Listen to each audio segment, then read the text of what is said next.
नमस्कार, मी मानसी. माझी पाककलामध्ये तुम्हा सर्वांचं खूप खूप स्वागत. तर आज आपण बनवतोय पावभाजी, रोजचीच पण थोडीशी वेगळी. तर हे वेगळेपण पाहण्यासाठी चला तर मग करूया सुरुवात. तर इथे मी भाज्यांमध्ये कोबी, फरसबी, सिमला मिरची आणि मटार घेतले आहेत. तर हे आहे आपले वेगळेपण. तुमच्या लक्षात आलेच असेल, इथे मी फ्लावरऐवजी कोबी आणि फरसबी घेतला आहे. तुम्ही फ्लावरही ॲड करू शकता. हेतू इतकाच की मुलांच्या पोटात भाज्या जाव्यात. लहान मुले भाज्या खाण्यासाठी खूप कंटाळा करतात, म्हणून हा छोटासा प्रयत्न. चव अगदी सेम, काहीच फरक पडणार नाही चवीमध्ये. त्याचबरोबर इथे आपण 3 बटाटे, 3 कांदे आणि 2 मोठे टोमॅटो घेत आहोत. टोमॅटो मोठे आहेत म्हणून 2 घेतले आहेत, छोटे असतील तर 3 घ्या. तर इथे आता ही पावभाजी आपण कुकरमध्ये बनवत आहोत. त्यासाठी कुकरमध्ये मी 2 मोठे चमचे तेल घेतलं आहे. तेलाऐवजी तुम्ही बटरही इथे वापरू शकता. त्यामध्ये जाईल 1 मोठा चमचा जिरं फुललं की त्यावर बारीक चिरून घेतलेला कांदा घालूया.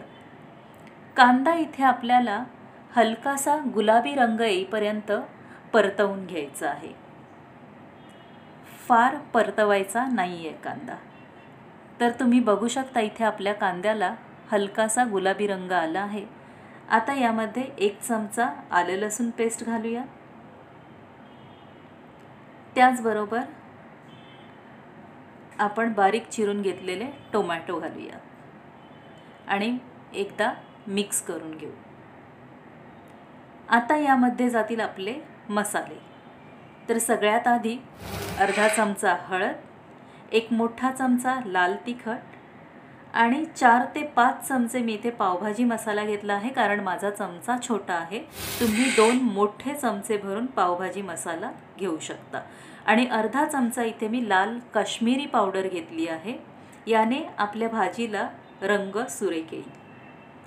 मसाले व्यवस्थित तेलावर परतवून घेऊ. मसाले जितके छान परतवून घ्याल तितकाच भाजीचा स्वाद अधिक वाढतो, मग ती भाजी कोणतीही असो. तर इथे आपले मसाले व्यवस्थित परतवून झाले आहेत. मसाल्यांना तेल सुटले आहे, तुम्ही बघू शकता. तर पुन्हा एकदा व्यवस्थित मिक्स करून घेऊया.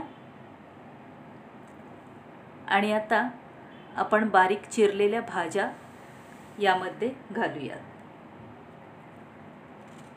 बटाटासुद्धा यामध्ये घालूया आणि या सगळ्या भाज्या आपल्या मसाल्यामध्ये मिक्स करून घेऊ.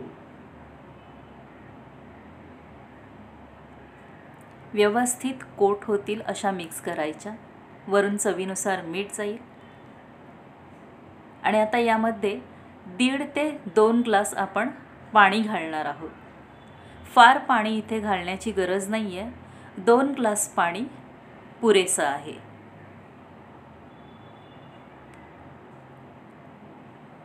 आणि आता झाकण लावून आपल्याला याच्या शिट्ट्या काढायच्या आहेत. तर इथे माझ्या कुकरच्या पटापट शिट्ट्या होतात, म्हणून मी 4 ते 5 शिट्ट्या काढणार आहे. उशिराने होत असतील तर 3 शिट्ट्या पुरेशा आहेत. तर इथे आता मी 5 शिट्ट्या केल्या आहेत. आता कुकर आपला थंड झाला आहे, उघडून पाहूया. तर हे बघा, आपल्या भाज्या अगदी छान शिजल्यात. मिक्स करून घेऊ. बघू शकता तुम्ही, व्यवस्थित आपल्या भाज्या शिजल्या गेल्यात. बटाटासुद्धा अगदी छान शिजला गेला आहे. आता या भाज्या गरम असतानाच आपल्याला मॅशरने मॅश करून घ्यायच्या आहेत. गरम असल्या की त्या पटकन मॅश होतात.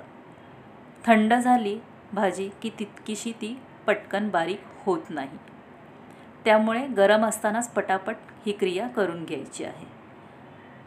तर तुम्ही बघू शकता, आपल्या भाज्या सगळ्या व्यवस्थित अशा मॅश झालेल्या आहेत. आणि अगदी छान आपल्या नेहमीच्या पावभाजीसारखीच ही भाजी दिसत आहे. कुणीही म्हणणार नाही यामध्ये आपण कोबी आणि फरसबी घातला आहे.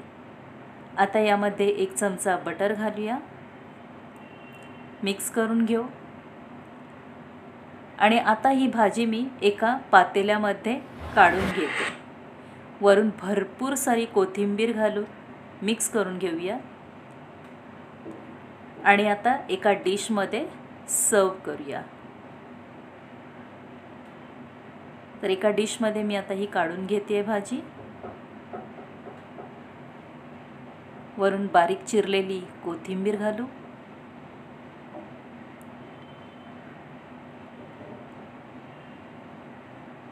यामध्ये 1 चमचा बटर घालूया. आणि पावभाजी म्हटलं की मसाला पाव हा आलाच. आहा, काय यम्मी दिसते पावभाजी आपली. यम्मी हा वर्ड माझ्या मुलीचा आहे. तिला काहीही खायला दिलं की ती नेहमी म्हणते मम्मी यम्मी. तर नक्की करून पहा आणि व्हिडिओ आवडला असेल तर लाईक, शेअर आणि सबस्क्राईब करायला विसरू नका. पुन्हा भेटू अशाच एका नवीन रेसिपीसोबत. तोपर्यंत टाटा, बाय बाय.